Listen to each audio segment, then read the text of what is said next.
دوسرے اپنے آپ کو دیندار بنانے کی کوشش کیجیے. دیندار سے مراد آپ کو پہلا کام ہے حلال و حرام میں تمیز کرنا، جائز ناجائز کی فکر کرنا، اچھا مال گھر کیسے آئے اس کے لیے محنت کرنا، غلط مال گھر میں نہ آنے پائے اس کے لیے سوچتے رہنا.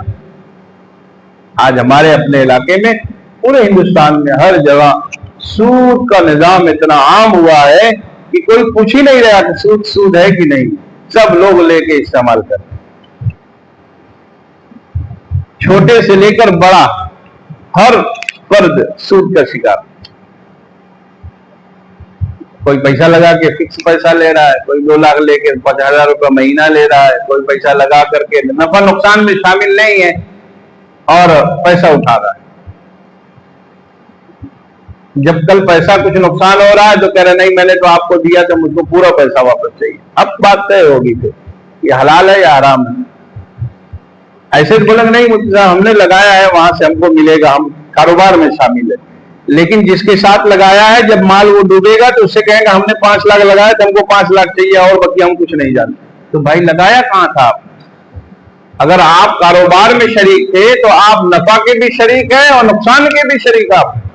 اور آپ کہہ رہے نہیں کہ میرا یہ پورا پیسہ واپس چاہیے تو یہ حرام ہے حرام ہے حرام ہے. کوئی مفتی آپ کو لکھ کے نہیں دے سکتا. اور یہ ایک دم عام چلن ہے. زمین کے کاروبار والے، کپڑے کے کاروبار والے، یہ جتنے بزنس والے ہیں یہ سب لوگ ایسے ہی مال استعمال کرتے ہیں. اس مال سے کیا فائدہ؟ وہی مال اچھے سے کما لو بھائی، دوسری جگہ لگا کر کے شامل ہو اور صحیح سے پیسہ کماؤ. ایک پیسہ 5,000 آ بھی رہا ہے، حرام طریقے سے بھی آ رہا ہے. میں کہہ رہا ہوں وہ 4,000 آئے لیکن حلال تو رہے. وہ حرام مال کھلائیے گا تو بچیے گا کیسے؟ آپ کے گھر والوں پر اس کے کیا اثرات ہوں گے؟ بچوں پہ کیا اثرات ہوں گے؟ آپ کی نسلیں کیسے دیندار ہوگی جس کی بنیاد ہی ناجائز کام پہ پڑی؟ لیکن لوگ نہ سمجھتے ہیں نہ سمجھنے کی کوشش کرتے ہیں. بدھو بنے مال اڑاتے رہتے ہیں، کہتے ہیں نہیں ٹھیک.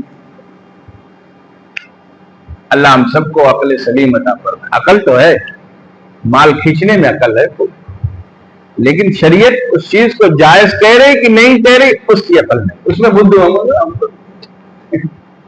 ایک صاحب ہے وہ کہہ رہے ہیں میں پڑھا لکھا نہیں، میں جانتا نہیں ہوں. اچھا کمپنی چلانے میں بڑے چالاک ہو، مال کی آمد جدھر ہو رہی انکم اس میں چالاک ہو، آؤٹ والے میں کہہ رہے ہیں ہم کو کچھ معلوم نہیں. بڑی بہت مشقت ہوگی. تعلق رکھتے تھے، بیٹھ تھے لیکن نئے تھے. تو میں نے کہا مال جوڑ کر زکات نکالنا بہت بڑا کاروبار تھا.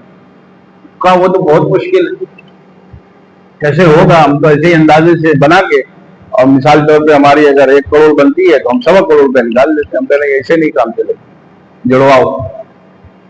ہم نے کہا جیسے اتنی بڑی فرم میں 1000 آدمی تمہارے کام کر رہے ہیں، 5 آدمی اور لگاؤ جن کا کام سال بھر جوڑنا ہو تو اس سے بھی 1 لاکھ روپے خرچ کرو، کیا دقت؟ آپ اندازے سے زکات کیسے نکالیے؟ آپ جوڑیے اس کو. پھر آپ سال میں گورنمنٹ کو حساب کر کے دیتے ہیں. اس کے لیے چارٹرڈ اکاؤنٹنٹ رکھے ہوئے ہیں، 2-4-6 ان کے شاگرد آپ کی کمپنی میں کام کر رہے ہیں جو حساب کتاب جوڑ کے دے رہے ہیں. گورنمنٹ حساب مانگ رہی ہے، اس کا انتظام کر کے رکھتے. اللہ نے فرمایا کہ زکات نکالنی ہے تمہیں اور تم کہہ رہے ہو ہو ہی گا ہی نہیں. بناؤ آدمی بناؤ، ٹیم بناؤ. اس کے لیے ٹیم بنایا ہے، اب جوڑ کے نکال رہے ہیں. تو شریعت کے معاملے میں کچھ جانتے نہیں مولوی صاحب. قرآن پڑھنے کو کہو تو کہتے ہیں زبان موٹی ہو گئی، اور کلام کرنے کو کہو چوراہے پہ بیٹھ کر تو 1-1.5 گھنٹہ بات کرنے میں تو ان کو تھکان بھی نہیں ہوتی.